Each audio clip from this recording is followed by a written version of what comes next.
संतोष देशमुख हत्या प्रकरणामध्ये वाल्मिक कराडवर मकोका कायद्याअंतर्गत कारवाई झाल्यानंतर त्याचे सगळ्यात आधी पडसाद या परळी शहरामध्ये उमटले। काल दिवसभर परळी शहरामध्ये वेगवेगळ्या स्वरूपाचे आंदोलन होत होते। आज दुसरा दिवस आहे।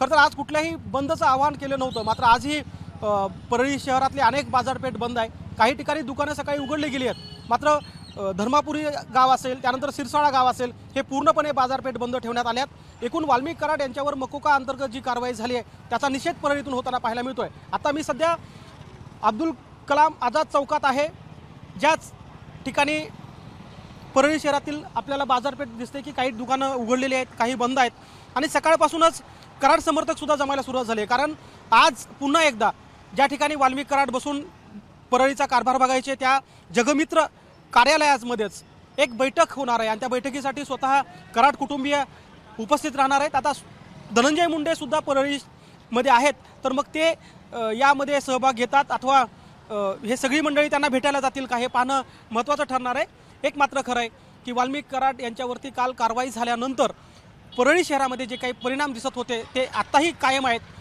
परळीमध्ये शांतता असली तरी ती तणावपूर्ण शांतता आहे।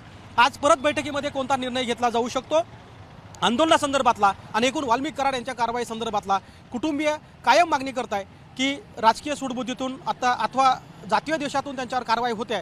यापुढे या आंदोलनाची काय दिशा ठरेल अथवा कशा प्रकारे यापुढे कराड समर्थकांची भूमिका असेल हे पाहणं महत्त्वाचं ठरणार आहे। कॅमेरामन धनंजय दारुंटेसह गोविंद शेळके, एबीपी माझा, परळी, बीड। एबीपी माझा, उघडा डोळे बघा नीट।